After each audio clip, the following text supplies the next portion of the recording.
Good to be with you on the program tonight. We hope that you're being strengthened and blessed in the things of the Lord. We're going to talk about the unrest that we find in our nation today, and the unrest that has grown tremendously over the last 6 years as evil has manifested itself once again in the highest offices of our land.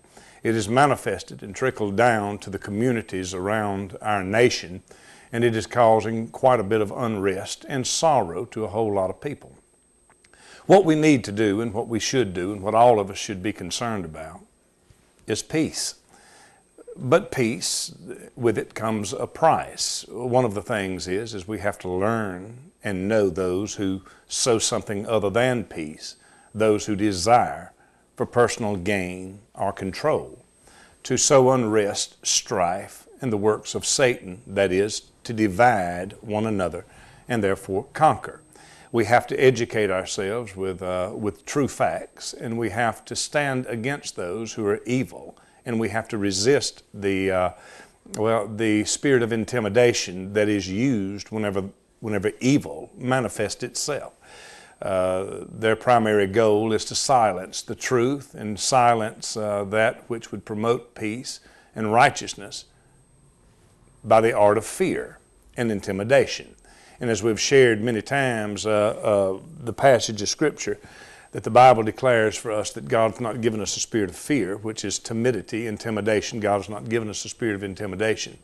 And we should all rise above that. All of us should desire peace and peace with one another. We should have a realistic understanding of the world and the people around us, that everyone is not going to like us, that everyone's not going to be for us, and that we will have to deal with that in life, and we will hope that there are righteous rules and righteous laws that, as Martin Luther King said so long ago, I understand that it's impossible for a person to be legislated to love me, but you can stop them from hurting me. And that's where we should go. It's nothing to the fact that people may talk bad about you or say something bad about you or say something bad about me. God knows there's plenty bad said about me, and there's plenty going to be said bad about you. I'm no more interested in forcing people to say good things about me than I am in being forced to say good things about you. It's the way the world is. And what we need is we need righteous people using righteous laws, and that is to stop one another from physically harming one another. And by that, we would have, and as best that we can have in this world, heaven is where we're going to find our perfect peace. Heaven is where we're going to find the peace of God. Here we're going to fight. We're going to fight enemies, and we have to fight the enemy. We have to fight those who want to systemically sow evil and harm among us.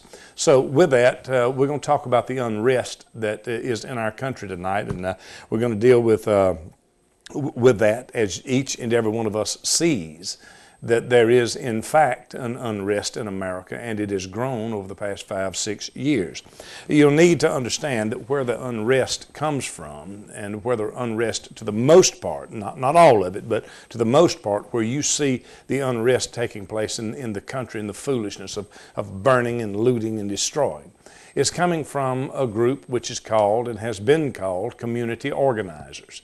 The President of the United States, he never had a job, he never had a business, I should say. He's never possessed the responsibility of writing checks or running an operation or running a business. He's never had it. He was and is a community organizer. What community organizers do is they go through portions of cities where there is unrest and anger and poverty and so forth and so on, and they agitate for the purpose of self-gain and for their own particular agendas to gain power and to gain wealth.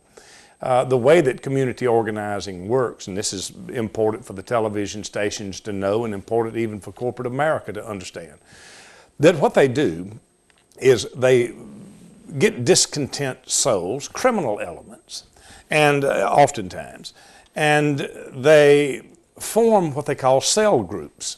And in these cell groups, they have 50 in a cell group, they may have 500 in a cell group, they may have 5,000 in a cell group. And each one of these people are told that if you hear anything that runs contrary to the message I'm telling you that we want to serve, then you call a person in your organizing group and tell them, and they will call another.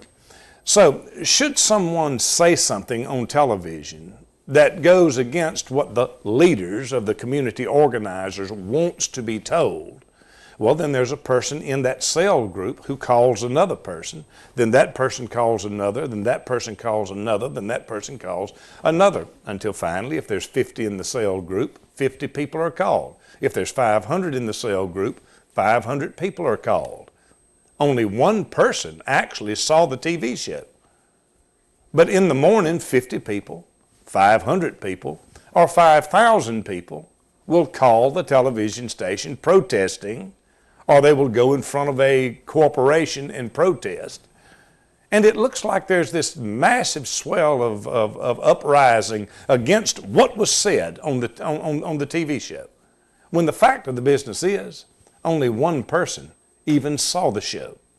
We have to understand these techniques of agitation, that of which Barack Obama mastered the art of in the streets of Chicago.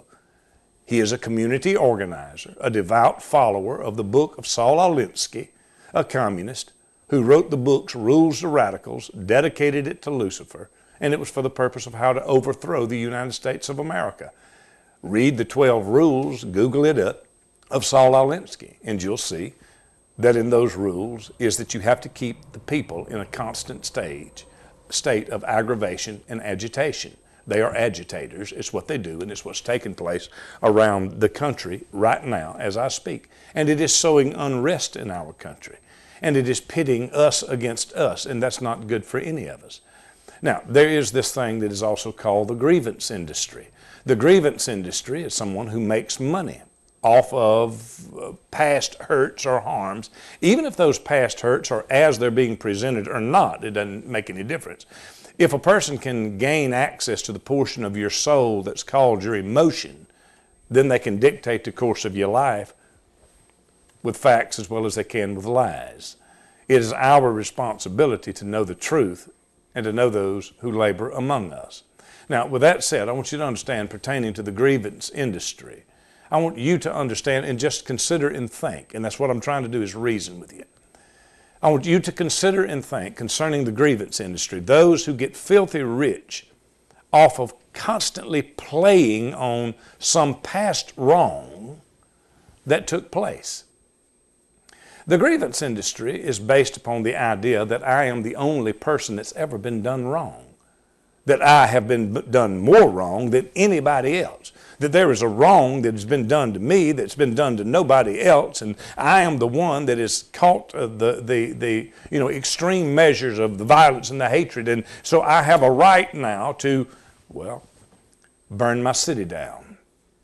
The grievance industry, it's what they do. But I want you to understand, from the only book that we can all acknowledge that is the truth and lays out the foundational truth for all things, and that's the Word of God. Again, I want to emphasize my intentions is to sow peace. But I understand that to sow peace, you have to confront the lie. For Jesus said plainly and clearly that ye shall know the truth, and the truth shall make you free. If we do not want to know the truth, or if we don't know the truth, it is impossible to be free.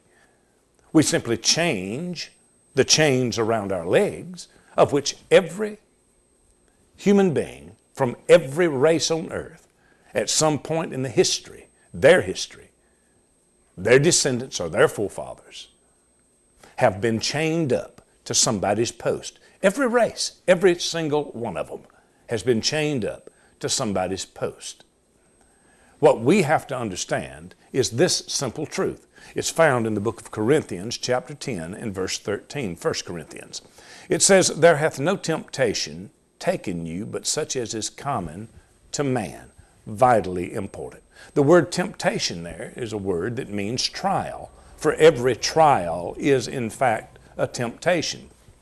If the temptation is based upon or from the trial of sickness, a person can stay sick long enough who once believed in the miraculous healing of God and the power of God to heal, but a person can stay physically sick so long that the sickness begins to get in their head and the sickness begins to weigh heavy on their faith, until finally they still may in fact proclaim their belief in God, but they no longer believe that God is a God that is able to heal them. It is because the trial or the temptation, the trial of their sickness that places them under trial and in trial, becomes a temptation not to believe that God is a healer. You can apply that to anything going across the board. A temptation is a trial. A trial is a temptation.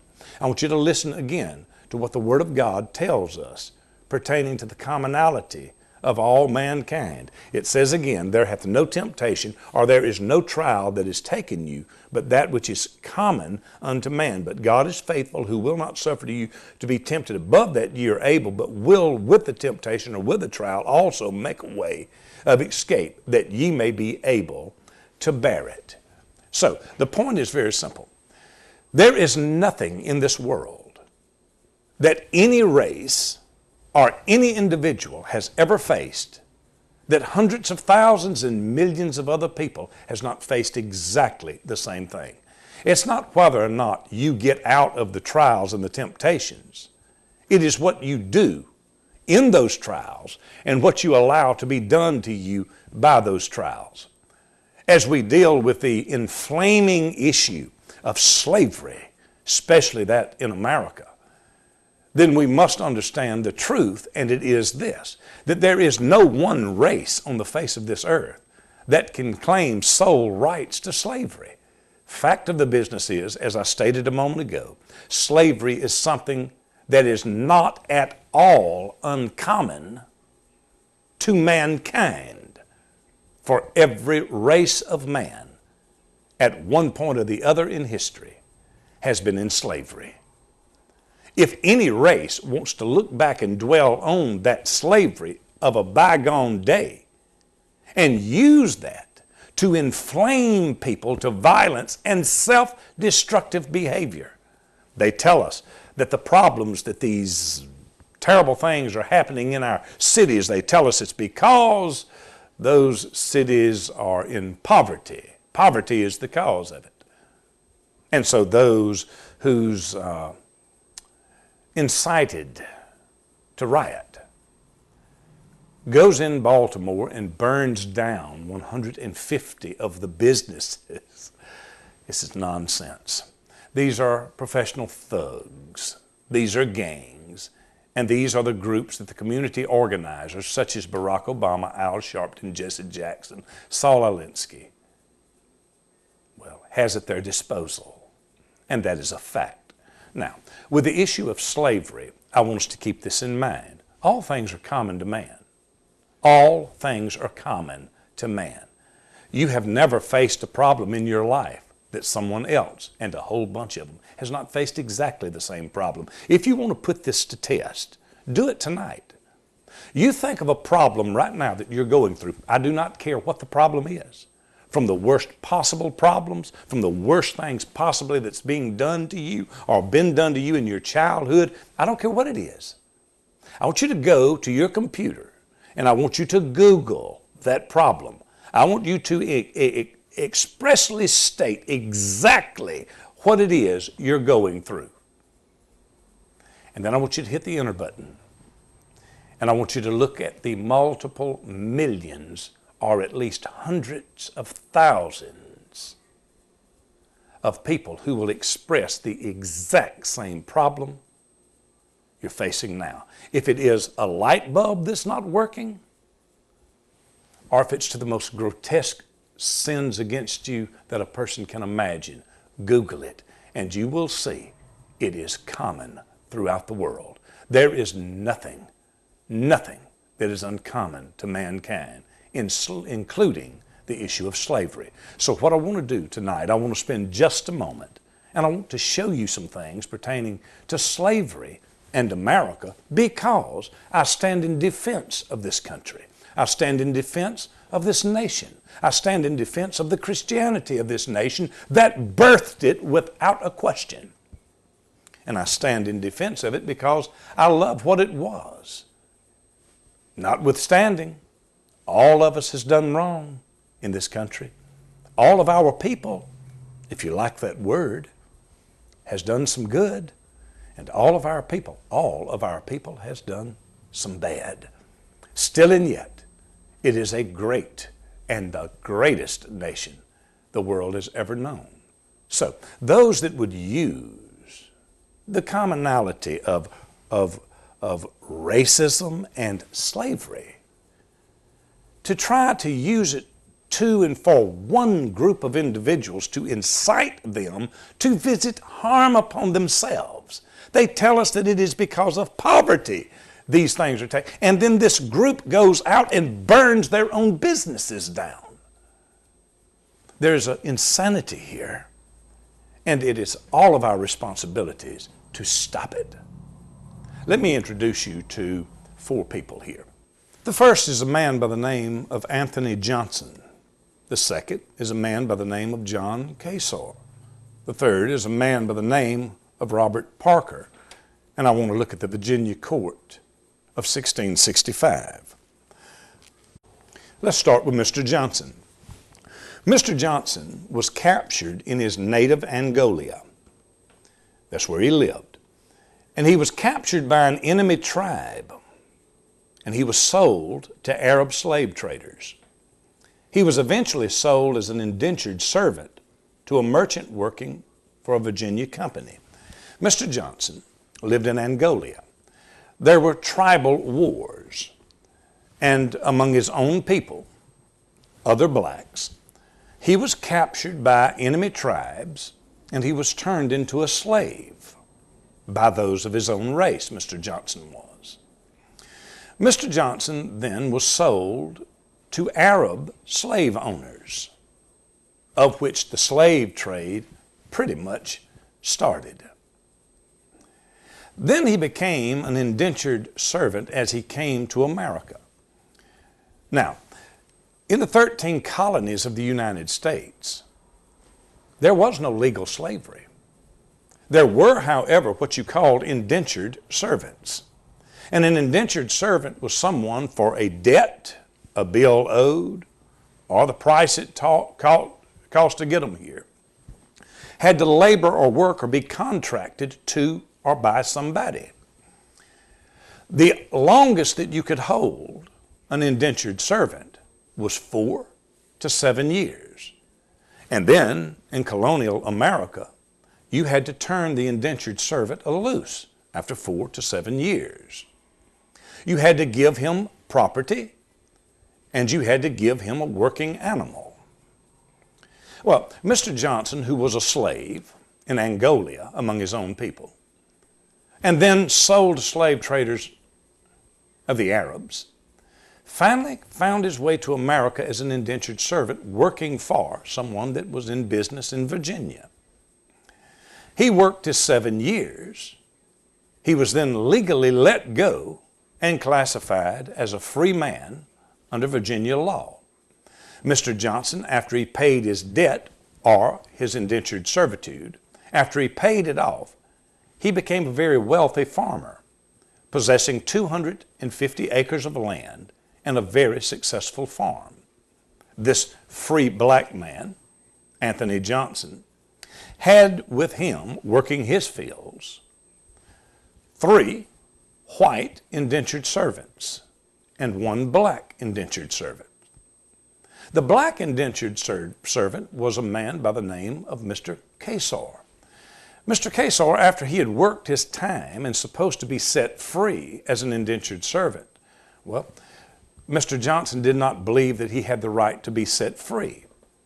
And so Mr. Johnson took the case to court. And the courts ruled in 1665 that Mr. Johnson could keep perpetual and continual servitude from Mr. Kasor, another black man. This was the first case of court-authorized legal ownership of a slave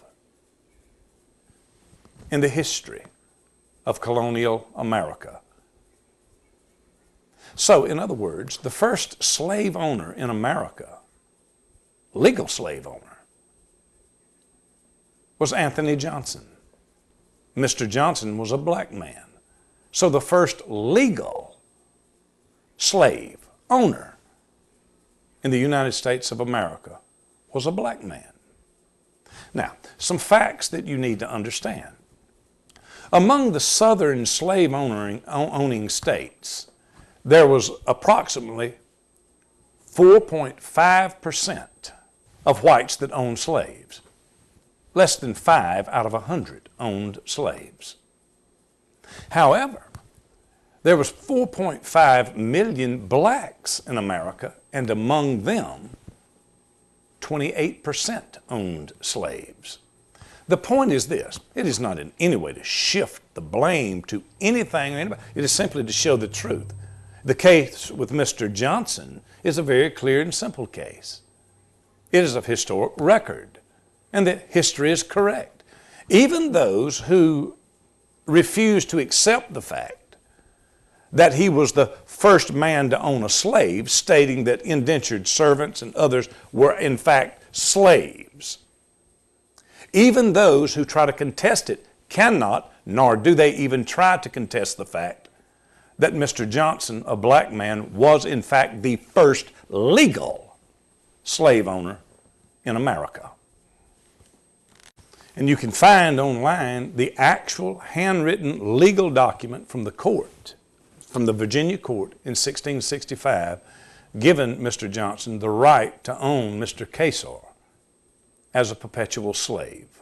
Once again, I want to emphasize to you that slavery is an ugly and a sorry business, and whoever participates in it, in any stage thereof, has practiced an evil upon humanity.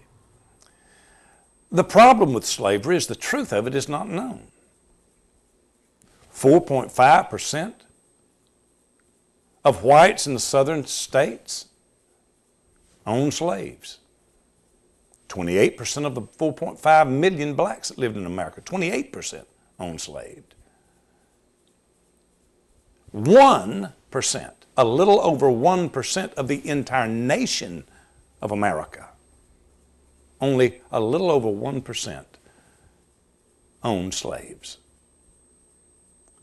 You finally get into the 1%ers that you hear about now. Most of the people who owned slaves were people who had large businesses, and those were white and black men who owned those slaves. And percentage-wise, the blacks owned far more slaves than the whites did in America. Again, that is an indisputable fact that cannot be denied by even those who wishes that they could. It is a census fact of history. Then we come to one of the modern race baiters who keeps confusion sown between us, me and you, who profits off of lies and intimidation, who profits off of manipulating the emotions of unknowing or ignorant people. Mr. Al Sharpton. Mr. Al Sharpton has made these statements. I'll read to you what he said, but if you doubt it at all, please Google Al Sharpton and Egyptians, and you can hear Mr. Sharpton say what I'm fixing to read to you himself. Mr. Sharpton contending that the ancient Egyptians were all black, that the pharaohs of Egypt were black. He said this pertaining to that culture and those Egyptians that he says ruled the world. Mr. Sharpton, and I quote, he said, white folks was in caves while we were building empires, we blacks, the Egyptians. We taught philosophy and astrology and mathematics before Socrates and them Greek homos ever got around to it. Reverend Al Sharpton, making the case that ancient Egypt was black and that blacks actually ruled the world and white men were in caves. Now, the problem with this is, let's say that Mr. Sharpton is right.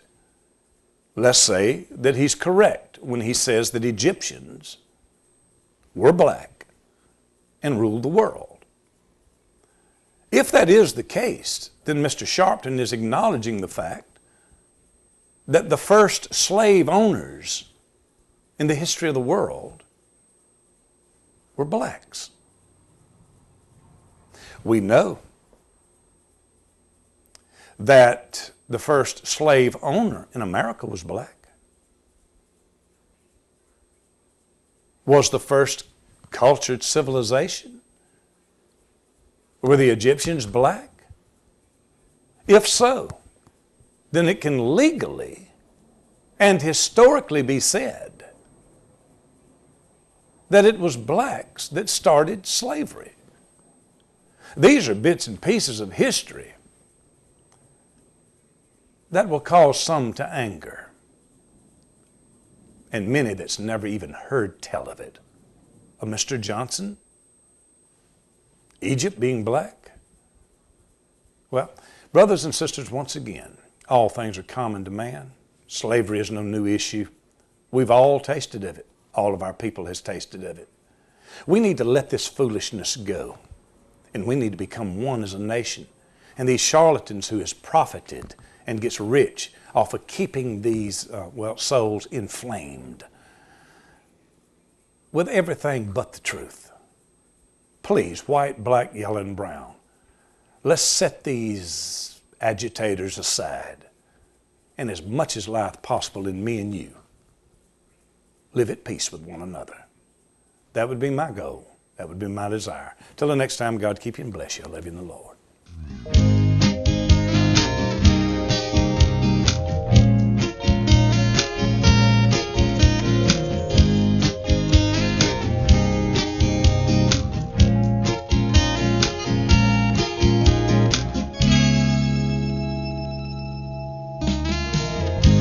I could not have walked down that road. I could not have carried such a heavy load. I would not stand silent as they lied on me. I would have fought back in Gethsemane. I never would have drank that bitter cup. And if they came for me, I'd never give up. But the man who came from Galilee was more of a man